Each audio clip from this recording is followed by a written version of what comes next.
예, 매주 목요일 두 소장과 함께하는 시간을 마련하고 있죠. 사사건건 김앤장, 김성애 정치연구소 Y 소장, 장성철 공론센터 소장 오늘도 나왔습니다. 어서 오십시오. 안녕하세요. 예, 국민의힘이 오늘 오후에 혁신위 인선을 마무리했습니다. 혁신위원장은 아시다시피 이제 이니환 위원장이고 나머지 12명, 그러니까 이니환 위원장까지 포함하면 이제 13명이 되는 것이죠. 그 12명이 누군지가 이제 발표가 됐는데 저희가 그 12명을 다 열거할 수는 없겠고요. 잠깐 그래픽을 볼까요? 저희가 3명만 준비했는데 시청자 여러분들이 아실 만한 분들만 저희가 따로 뽑았습니다. 박성중 현역 의원이고요. 김경진, 오신환 두 분은 이제 전 의원이죠. 그런데 이번 총선에서 적이 표기된 해당 지역에서 총선을 출마를 준비하고 있습니다. 그리고 나머지 분들은 가령 뭐 정선화 동국대 교수, 정혜용 전 대구시 경제부시장, 이소희 변호사, 이젠마 경희대 교수 등등 아무튼 이렇게 총 13명인데 저희가 좀 아실 만한 분들만 저희가 따로 뽑았는데요. 두 소장님의 논평을 듣기 전에 잠시 전화 연결을 해보도록 하겠습니다. 지금 전화로 방금 전 보신 세 분 가운데 한 명, 오신환 전 의원이 전화 연결돼 있습니다. 자, 오 전 의원님 나와 계시죠? 네, 안녕하세요. 오신환입니다. 예, 저희 제작진은 마찬가지로 좀 스튜디오 내에 볼륨을 좀 높여주시면 제가 오 전 의원 육성을 듣는데 좀 더 편안할 것 같습니다. 혁신위원 하겠다고 받아들이게 된 어떤 계기랄까요? 예, 결심하신 이유를 들어보고 싶군요. 당이 매우 어려운 상황입니다. 좀 풍전등화라고 생각하고요. 저는 뭐 제가 미력이나마 좀 역할이 있다면 십자가 지는 심정으로 참여하게 됐고요. 최선을 다해서 국민들의 신뢰를 다시 회복하는데 노력하도록 하겠습니다. 예, 짧게 답변 주셨는데 이니환 위원장은 뭐라고 설득하던가요? 이뇨한 위원장님의 의지를 제가 확인했고요. 예, 이전에 인터뷰에서 모든 걸 다 바꿔내겠다고 했던 그 말씀을 제가 직접 통화를 통해서 확인 후에 저도 함께 결심하게 됐습니다. 뭐 혁신위가 사실은 여러 가지 태생적인 한계를 분명히 갖고 있다는 거 잘 알고 있고요. 또 어느 정당에서나 혁신위가 출범은 했지만 그 결과가 그렇게 국민들의 기대에 부응하지 못했다는 것도 잘 압니다. 하지만 저희가 몸부림칠 수밖에 없는 지금 절박한 상황이라고 생각하고 그 절박함을 가지고 최선의 노력을 다 해보겠습니다. 예. 근데 오 전 의원도 뭐 일부 언론에서는 이른바 비윤계로 분류를 하기는 하던데 그러나 아무튼 이번 혁신위원회에 천하람 변호사도 뭐 혁신위원 거절을 했고 비윤계가 좀 너무 없는 게 아니냐. 그래서 이게 통합형이 맞냐. 이런 지적들이 나오고 있는 거에 대해서는 어떻게 답변을 주시겠습니까? 저는 혁신위의 구성원들이 친윤과 비윤으로 굳이 나눌 필요는 없다고 생각하고요. 저를 포함해서 당내 인사들 누구라도 모두가 혁신의 대상이면서 혁신의 주체가 돼야 된다고 생각합니다. 그렇기 때문에 앞으로 혁신위 활동 내에서 당내 통합은 물론이거니와 국민 통합에 대한 부분까지도 저희가 함께 논의해 나갈 예정입니다. 예. 그러면 오 전 의원께서 좀 예를 들어서요. 예, 구체적으로 가장 중요하게 혁신해야 된다. 이 부분은 좀 바꿨으면 좋겠다 하는 부분을 예를 들어서 설명을 해 주신다면 어떤 게 있겠습니까? 일단은 당이 독자적인 미래 비전들을 세워나가야 된다고 생각하고요. 그래야만 국민들이 바라볼 때 제대로 된 당청 관계 속에서 우리 집권당을 신뢰할 수 있다 이렇게 보고 있습니다. 그러기 위해서는 내년에 총선에서 우리가 어떻게 민생을 책임지고 챙길 것인지 지금의 방향성들을 어떻게 만들어 나갈 것인지가 매우 중요하다고 생각하고요. 뭐 대통령께서도 지난 강서 보궐 이후에 말씀이 있으셨지만 이제 그 무엇보다도 민생이 중요하다고 생각합니다. 그래서 우리 정당이 경제 살리기와 민생을 어떻게 챙겨 나갈 것인지 현장 속에서 그 답을 찾아가도록 그렇게 하겠습니다. 예. 구체적인 사례를 제가 언급해달라고 말씀드렸는데, 예. 그러면 이제 내일부터 회의가 시작됩니다. 제가 가지고 있는 생각은 있지만 제가 섣불리 먼저 앞서 나가기는 좀 문제가 있다고 보고요. 그럼 가령 차근차근 이제 국민들께 선보이도록 그렇게 하겠습니다. 예. 무슨 말씀인지 제가 취지는 이해했습니다. 그런데 이른바 이제 공천 룰까지도 혁신위가 건드릴 수 있겠느냐? 이 지점도 좀 관심 사항인데 여기에 대해서는 좀 모든 개인적으로 어떻게 내용은, 생각하십니까? 예, 모든 내용은 혁신위에서 다룰 수 있다고 보고요.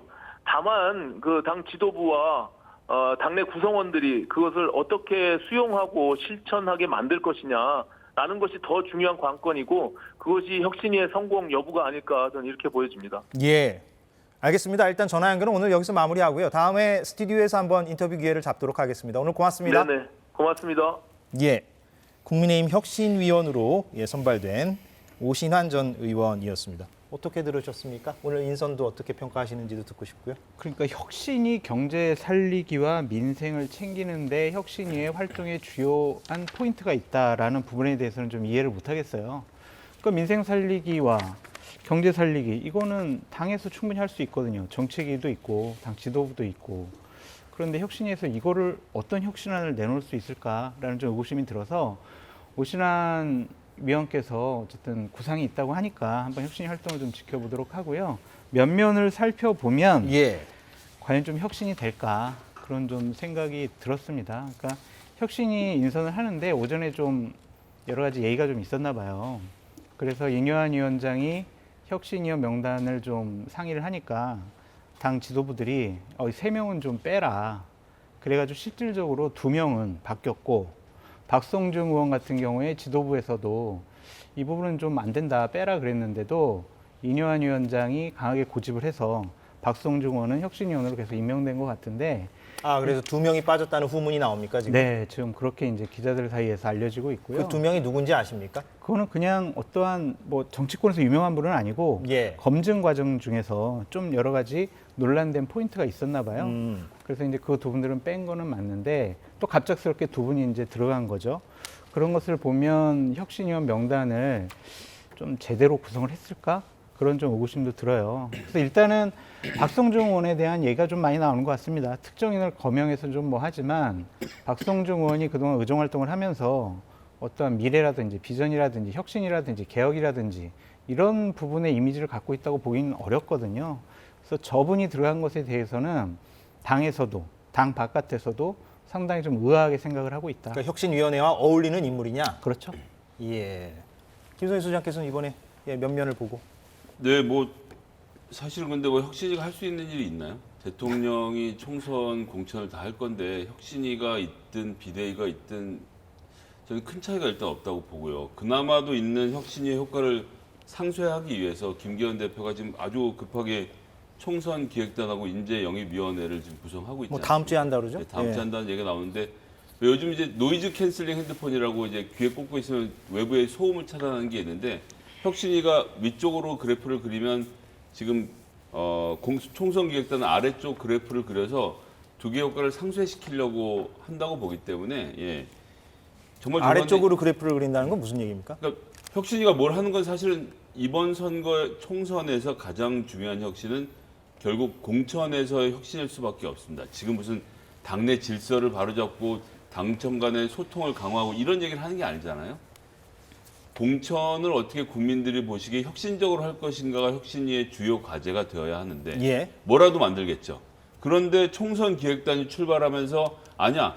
총선에 관한 그림은 우리가 그릴 거야라고 하면서 내부에서 서로 상쇄시키는 효과가 있을 거라서 예, 그냥 결국은 대통령실에서 대통령 마음대로 총선을 지휘하게 되고 지금 거론되는 모든 것들은 예, 분석하는 의미가 크게 없을 것 같습니다. 대통령실 얘기를 강조하셔서 인요한 위원장과 이진복 정무수석의 발언을 저희가 좀 정리한 게 있는데 그래픽 좀 보여주시겠습니까?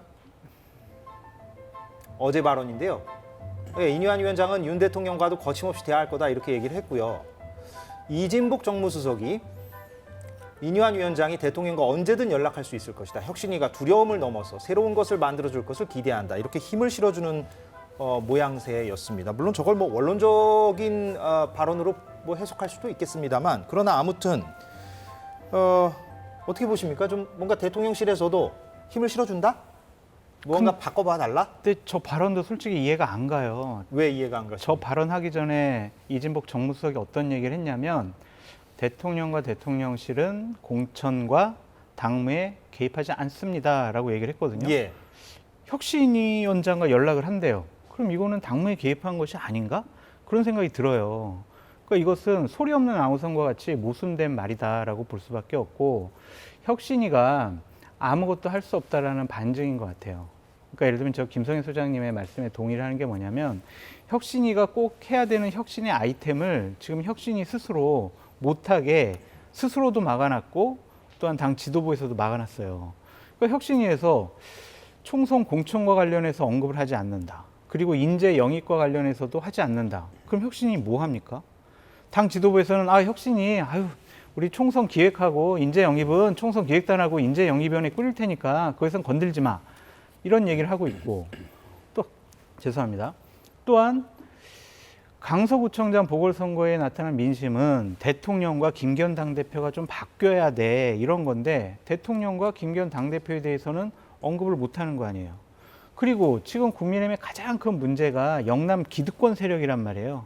근데 이뇨한 위원장이 첫 번째는 낙동강 세력은 뒷전에 서라 이렇게 얘기했다가 당내 반발이 나오니까 농담이에요 이런 식으로 얘기했단 말이에요. 예, 어제도 저희가 그 발언을 소개했습니다. 예. 그러면 건들 수 있는 게 없어요. 그럼 국민의힘 그거 세 가지 정도 빼놓고는 뭘 혁신을 하자는 거죠? 대통령, 김기현 대표 그리고 영남 중진 의원, 영남 네. 세력 네. 그 세 개를 빼놓고는 그럼 뭐 하냐? 뭘 혁신을 해요? 민생을 해요? 근데 경제를 오늘 해요? 두 분하고 얘기하다 보니까 다음 주에 총선 기획단과 인재 영입위도 출범을 하면 정말로 혁신위가 어떤 주제, 어떤 토픽을 가지고 할까가 좀 궁금해지긴 하네요. 그러니까 오신환 위원장이 민생 살리기, 경제 살리기 이 부분에 대해서 우리 혁신위에서 노력을 해야 된다라고 얘기를 하잖아요. 예. 할 게 없는 거예요. 스스로 지금 무력감에 빠져 있는 것이 아니냐는 생각이 듭니다. 근데 첫날부터 그렇게 무력감에 빠져 있다라고 얘기하면 할 수 있는 게 오신환 없잖아요. 전 의원이 들으면 조금 당혹해 할 수도 있을 것 같고요. 예, 어떤 취지인지는 제가 알겠습니다. 그래서 김성애 소장께 발언 기회 드리기 전에 이뇨한 혁신위원장이 그 공천률과 관련해서도 언급한 내용이 있는데 저희가 그래픽 준비했죠. 그래서 공천률 검토하냐, 거기도 건드리냐. 제가 집 같은 거 기초를 잘 다져 놓으면 그 다음에 잘 되리라 본다. 이것도 좀 해석이 필요할 것 같기도 하고. 뭐 어떻게 보십니까? 그러니까 이진복 수석이 하시는 말씀이 저는 사실이 아니라고 생각합니다. 단정적으로 말씀드릴 수 있는 이유는 한 사흘 전에 중앙일보의 정치부장이 김영 칼럼에서 대통령실 강서구 공천 관련돼서 나눴던 대화를 아예 공개를 했어요. 이번에는 김태우를 주저앉히려고요. 이게 국민의힘 지도부 인사가 대통령실 들어가서 고위 관계자에게 한 말이랍니다. 거기에 대한 답변이 그건 사면을 잘못했다는 얘기로 들릴 텐데 라고 하면서 김태우 씨를 공천에서 배제하는 자체가 대통령의 사면을 완전히 무력화시키고 또 사면이 잘못된 것 같은 인상을 준다라고 대통령실 고위 관계자가 당 지도부 인사에게 얘기를 했고 이 보고를 받은 대통령이 불쾌하게 생각까지 했다라고 김영 칼럼에서 보도를 했습니다. 예, 중앙일보 칼럼이죠. 예, 중앙일보에서 나왔으면 그럼 이 얘기 뭐냐? 이게 공천에 개입한 게 아닌가요? 그랬더니 이제 대통령실의 항변은 아니 우리가 누굴 공천하라고 한 건 아니고 공천에 배제하지 말라고만 얘기했다. 이게 공천에 개입했다라는 사실이라는 걸 인정 안 하고 있는 대통령실의 지금 태도가 총선 때까지 달라지겠냐고요. 그러니까 이뇨한 혁신위원장이 무슨 혁신안을 내놓든 또는 총선 기획단이 무슨 총선 기획을 내놓든 결론은 대통령실이 하고 싶은 대로 할 거라는 겁니다. 저도 정말 이렇게 결론을 내리고 싶지는 않지만 강서구청장 선거에서 김기현 대표가 김태우 후보 하나 배제를 못하는 모습을 온 국민이 다 봤는데 그런데 그런 김기현 체제하에서 그 산하의 무슨 조직을 자꾸 만드는 건 글쎄요. 바뀔 사람은 김기현 대표하고 윤석열 대통령 아니겠습니까? 제가 이제 뭐 오늘 혁신위원 발표를 해가지고 내일부터 본격적으로 활동하는 혁신위에 대해서 상당히 부정적으로 얘기하는 이유가 뭐냐면 징조가 그런 거예요. 그러니까 이뇨한 위원장이 정말 의지를 갖고 여러 가지 압력과 압박에 굴복하지 않고 우리가 만든 혁신안을 관철시키겠다라는 의지가 안 보여요. 그러니까 예를 들면은 김은경 혁신이 있잖아요. 이재명 당대표가 임명한 처음에 자 불체포 특권 폐지합시다, 포기합시다, 당론으로 추진합시다라고 했을 때 당에서 엄청난 반발이 있었어요. 그럼 그때 아니 이거 당론으로 정하지 않으면은 나 혁신위원장 안 하겠습니다. 그렇게 버텼어야 되거든요. 근데 그때 굴복했어요. 이번에도 마찬가지인 거예요. 영남권 기득권 세력들, 영남 다선 의원들 물갈이 대상 이런 얘기를 했었는데 바로 농담이라고 빠졌단 말이에요. 그러면은 이런 식의 반응 보였어야죠. 아니 내가 혁신위원장으로서 이런 얘기도 못하냐, 나 이렇게 반발하면은 나 혁신위원장 안 하겠다 라고 해야 뭔가 전투력을 보여줘야 된다. 그렇죠. 앞으로 본인들이 국민의힘의 뼈를 깎는 그런 아픔을 통해서 국민의힘을 바꾸겠다, 여권 전체를 바꾸겠다라는 의지를 관철시킬 수가 있지, 이거 하나 가지고도 죄송합니다, 농담이에요, 이런 식으로 빠져버리면요 아무것도 못해요. 예, 어떤 취지인지 알겠습니다. 저도 하나만 더 예. 좀 덧붙여서 말씀드리면 사실 인요한 위원장이 얼마 전까지만 하더라도 국민의힘 서대문 갑 지역위원장으로 이번 총선 출마를 위해서 인재영입 1호로 고려했던 세상이고 삼고초려 끝에 모시고 오기로 거의 얘기가 됐다가 이번에 혁신위원장이 됐다는 보도도 나오지 않습니까? 그 말은 다른 말로 하면 인요한 위원장은 지금 뭘 하면서도 계속 여기에 대한 매련을 버리기 힘들 겁니다. 내가 이걸 잘하고 나면 여기서 잘하고는 혁신위 활동을 김기현 대표와 윤석열 대통령이 어떻게 평가할지에 대해서 좋은 평가가 나오면 내가 내년에 서대문에서 국회의원 후보에 한번 도전해 볼 수 있지 않을까? 라는 게 전제로 깔려 있는 이상은 글쎄요. 여기서 제일 중요한 건 대통령한테 반성하라고 하고 대통령에게 총선 공천 손대란 말을 해야 되는데 못할 것 같아요. 거침없이 말은 하겠다고 하니까 한번 보죠 뭐. 아니 근데 서대문갑 위원장 자리가 뭐 제가 억측일 수 예, 있겠습니다만 물론 뭐 우리가 독심술을 할 수는 없습니다만. 거기까지 거의 가 있는 상태에서 지금 혁신위원장 맡았으면 끝나고 나서 돌아가고 싶은 곳이 출마 생각이 있을 서대문갑 것이다. 위원장 아니겠냐 예. 이렇게 보고 있습니다. 두 분은 혁신위에 대해서 조금 부정적인 전망들을 많이 내주셨고, 물론 두 분뿐만 아니라 적지 않은 평론가들도 이번 혁신위의 어떤 한계에 대해서 지적하는 분들은 꽤 있습니다. 예, 꽤 있고요. 그런데 약간 결이 다른 얘기를 김무성 전 대표가 한 게 있어서 잠깐 볼까요? 제가 좀 관련해서 질문 드릴 것도 있고요. 인요한 혁신위가 포용 통합을 강조해서 방향을 잘 잡았다.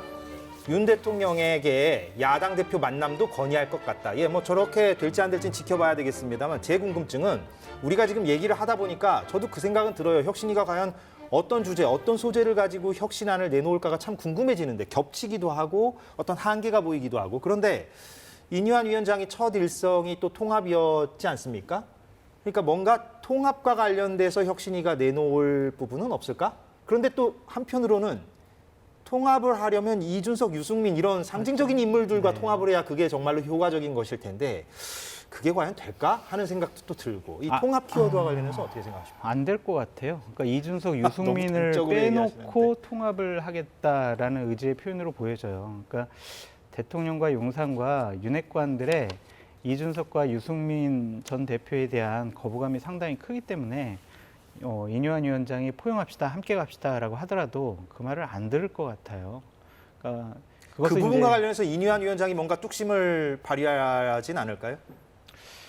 글쎄요, 그분 생각이 알 수가 없지만 일단은 워낙 최고 지도자께서 거부감이 크기 때문에 그분을 관철시키기는 어려울 것 같다. 역학관계상. 네, 그런 생각이 들어요. 그러니까 통합이라는 부분은 그냥 원론적인 얘기지, 이것을 갖고 우리가 비윤계들을 품어 비윤계들의 공천을 줘야 돼, 이런 식으로 해석하는 것은 상당히 좀 무리가 있어 보인다. 현실적으로 힘들어 보인다. 네. 예, 김성희 소장도 같은 네, 전망입니까? 뭐 통합은 국민통합위원장 하고 계신 김한길 대표에게, 김한길 위원장에게 전망을 물어보는 편이 나을 것이고, 예, 뭐 매일 통하고 있는지 아니면 매년 통하고 있는지 말씀들이 엇갈리시긴 하는데 통합 이야기를 처음에 꺼냈다는 것만 놓고 봐도 김한길 위원장의 절대적인 영향력을 일단 볼 수 있다라고 생각하고요.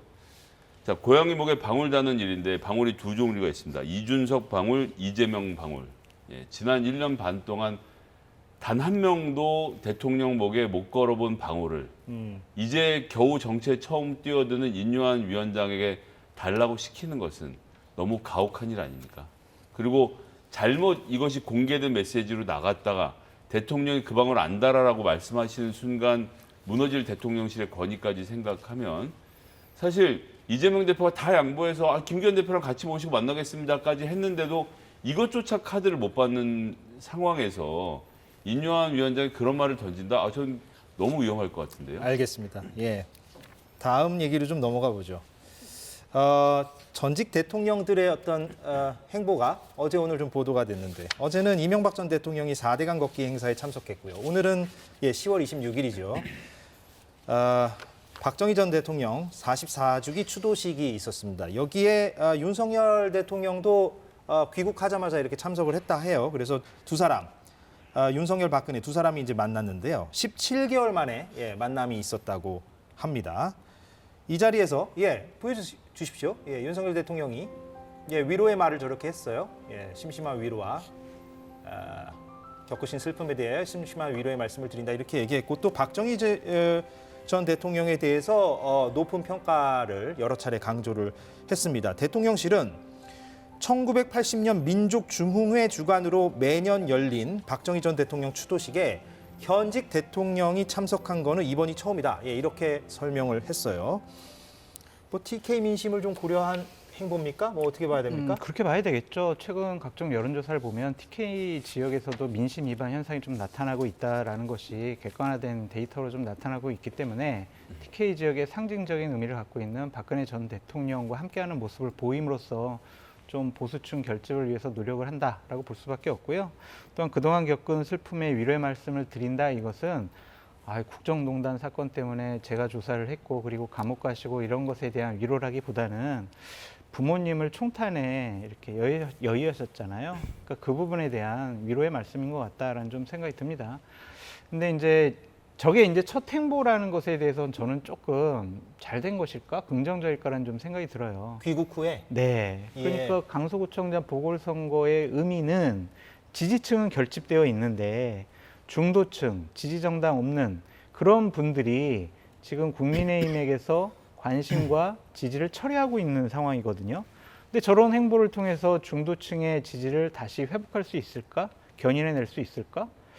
그냥 강한 보수층 지지를 결집시키는 데는 효과는 있겠지만 외연 확대에는 그렇게 좀 효과가 없을 것 같아요. 가령 뭐 참석은 안 하고 메시지만 주는 방법도 있었겠다. 뭐 그렇고 다른 행보를 먼저 보이시고 근데 뭐 다른 이 행사가 일정을 보이시고. 오늘 열릴 수밖에 없는 행사 아닙니까? 근데 다른 10월 26일. 메시지를 낼 수도 있었을 것 같아요. 예. 어떤 민생과 경제에 대해서 또 얼마 있으면 이제 12구 뭐 이태원 참사 예. 그 부분 유가족 위로하는 그런 발언을 좀 하시든지.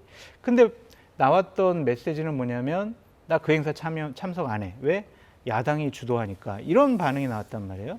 그러니까 중도층을 포기한 것이 아닌가 막 그런 생각이 들 정도로 자꾸 오른쪽으로 가시는 것 같아서 좀 걱정스럽습니다. 예, 지금 장성철 소장이 언급한 그 부분. 예, 이번 주 일요일이 아시다시피 10월 29일 이태원 참사 1주기 추도식이 이제 열리는데요. 여기에 이제 윤석열 대통령이 유가족들의 초청 요청을 받았음에도 대통령실 설명은 안 가겠다는 겁니다. 왜냐? 야4당이 공동 주최하기 때문에 안 가겠다라고 했는데 저게 근데 제가 좀 팩트 정리를 해드리자면 유가족들의 설명은 이거예요. 서울광장에서 추도식을 하고 싶어서 불가피하게 야4당과 공동 주최를 했다가 서울광장을 불허했거든요. 처음에는 서울시가. 그런데 다시 수정해서 서울광장에서 할 수 있게 됐답니다. 그래서 야4당은 빠졌다고 해요. 지금은. 그래서 다시 그 대통령실에 초청한다는 의사를 건넸다고 합니다. 그래서 대통령이 실제 일요일에 저곳을 갈지 안 갈지는 좀 더 지켜봐야 될 것 같긴 하고요. 또 안 가더라도 또 유가족을 뭐 만날 수는 있을 것이기 때문에 좀 지켜봐야 하긴 할 텐데 그럼 어떻게 보십니까? 이 부분을 지적하는 사람들도 있어요. 아무래도 참사 일주기다 보니까. 죄송합니다. 저 시민사회 수석실, 대통령실의 치떨리는 무능함에 대해서는 분노하게 됩니다. 무슨 얘기냐면요. 설명을 조금만 더 보태면요. 서울광장 쓰게 해주세요. 오세훈 시장이 안 돼. 잘났습니다. 그래서 야4당 주최로 해서 왜냐하면 지금 특별법 통과 포함해서 정치권이 할 일이 많기 때문에 야4당이랑 광화문에서 집회 형태로 추모제를 바꿨습니다. 집회를 하기로 했고 야4당이 주최하기로 했죠.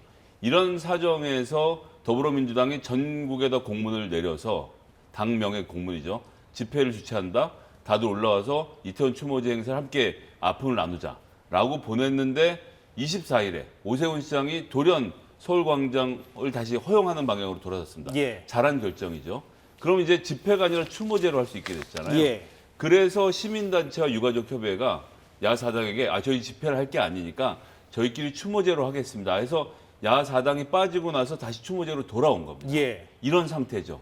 그러면 대통령실에 단 한 명이 유족들한테 전화를 걸어서 유가족협의회라고 정식으로 있잖아요. 전화를 걸어서 어떻게 행사가 진행되나요? 누가 주체인가요?를 물어보면 됩니다. 이것도 귀찮으면 단 한 명의 대통령실 직원이 종로경찰서겠죠? 제가 지금 중군대 하여튼 그 해당 경찰서의 예. 경비 담당 과장한테 전화를 해서 이번 행사의 주체는 누구입니까?를 물어보면 됩니다. 이걸 안 물어보고 대통령한테 이거 더불어민주당이 주최한 행사입니다. 라고 보고를 해서 대통령이랑 그러면 정치 집회니까 안 가. 라는 이런 말 같지 않은 결정을 하게 만들었던 이 과정이 아니 어떻게 나라의 일을 경찰에게도 물어보지 않고 하는 건지. 알겠습니다. 예. 저 꼭 드리고 싶은 말씀이 있습니다. 그 정치가 해야 될 일은 정말 국민들의 아픔과 눈물을 닦아주는 거라고 생각이 듭니다. 이분들 1년 동안 얼마나 많이 힘들으셨겠습니까? 그리고 윤석열 정부가, 윤석열 정권이, 국민의힘이 자신들을 버렸다라고 생각하실 것 같아요.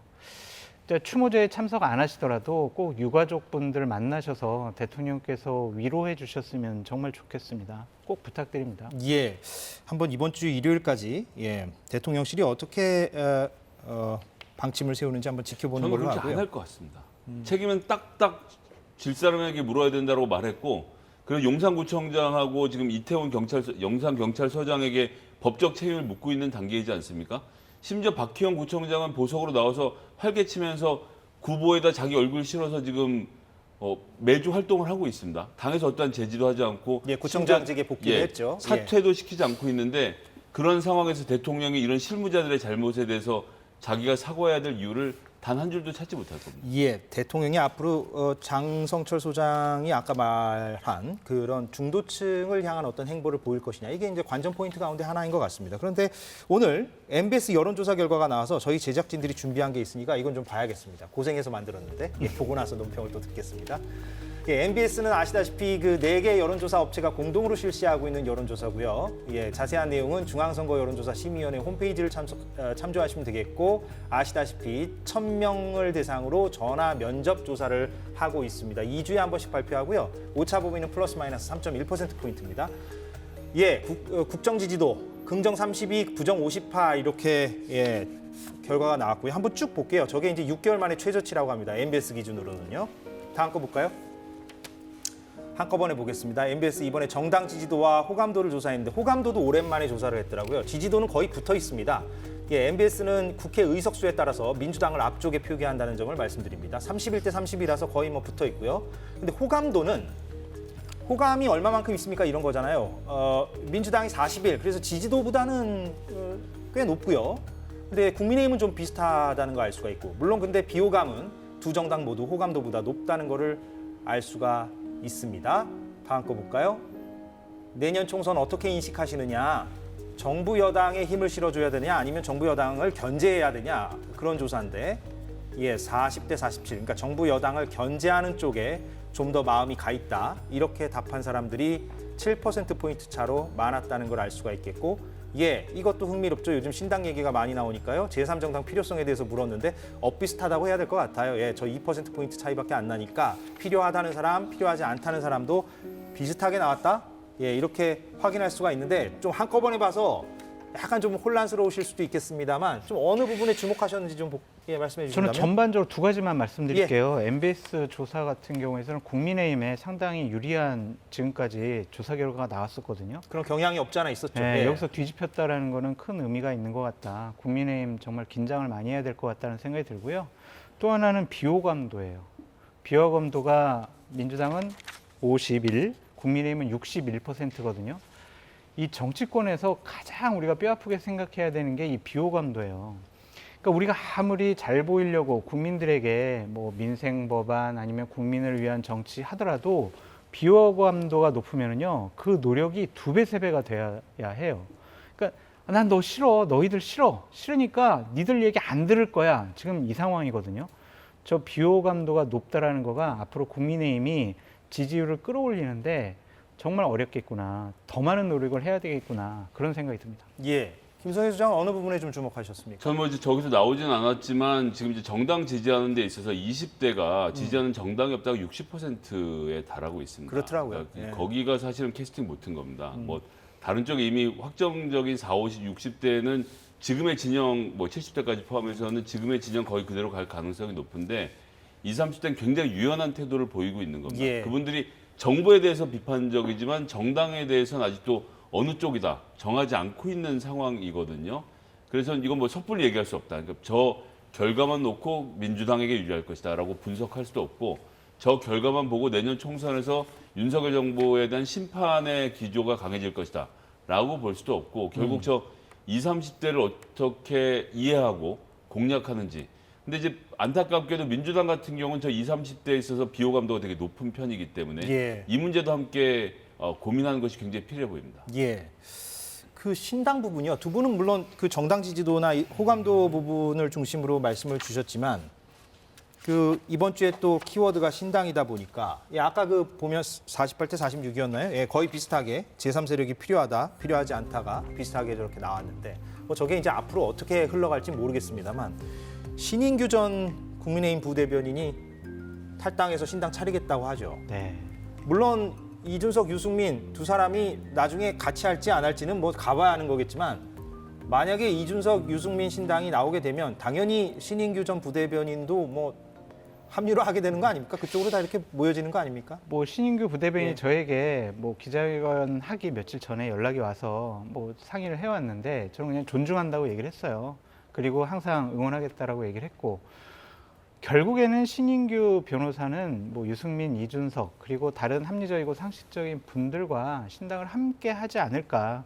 그래서 선발대 형식으로 탈당을 해서 또한 당을 좀 먼저 만드는 기초 작업을 좀 하지 않을까 그렇게 전망을 해봅니다. 그런데 이준석, 유승민 두 사람이 신당을 안 만들면 어떡합니까? 그러면 선도 탈당을 했다가 신인규 변호사가 좀 난감해할 수도 있을 것 같은데. 그러니까 우리가 이렇게 생각을 해볼 수가 예. 있어요. 이준석, 유승민이 어떠한 선택을 할 것이냐. 탈당을 안 하고 그냥 국민의힘에 있으면서 출마 안 한다. 그리고 국민의힘의 두 번째는 국민의힘에서 공천을 준다. 세 번째는 공천을 준다고 하더라도 도저히 국민의힘과는 못하니까 탈당을 한다. 탈당을 하는데 당을 안 만들고 각자 무소속으로 출마를 한다. 여러 가지 선택지가 예, 있죠. 또 하나는 그래도 신당 창당을 통해서 지역구 출마라든지 비례대표 출마를 통해서 배지를 단다. 이러한 대여섯 가지의 시나리오가 있거든요. 예. 근데 제일 가능성 있는 시나리오는 신당을 창당을 해야 유승민, 이준석 저 두 분이 내년도에 배지 달 가능성이 1%라도 높아요. 무소속보다도. 그렇죠. 그래서 결국에는 저런 분들이 함께하지 않을까라고 전망해 봅니다. 예. 어떻게 보십니까? 조금 전에 말씀드렸던 20대 부동층이 많은 것과 같이 연계해서 보면 결국 이준석, 신인규 이런 분들이 미래 권력에 있어서의 전 일정한 지분을 잡고 있다고 생각합니다. 뭐 그 방향 옳건 안 옳건을 오늘 토론할 자리는 아니니까요. 예. 민주당이 그럼 거기에 맞설 수 있는 대항마들이 있느냐라고 놓고 보면 그 점이 불안하다는 점을 생각해 보면 윤석열 대통령과 이준석 대표 간의 지금 이제 이 대결로 보는 구도를 조금만 떨어져서 보면 민주당에게 굉장히 적신호가 내려져 있는 상황이다. 저 지금 저것을 여권 내 내분으로 간단하게 볼 문제는 아니라는 말씀 좀 드리고 싶습니다. 그래도 민주당에는 김성애 소장 같은 젊은 정치인들이 제가 있으니까 안 젊어서 그래요. 그래도 여기서- 미래에 희망이 있어 보입니다. 마무리를 하겠습니다. 예, 두 소장이었습니다. 이름 생략하겠습니다. 고맙습니다.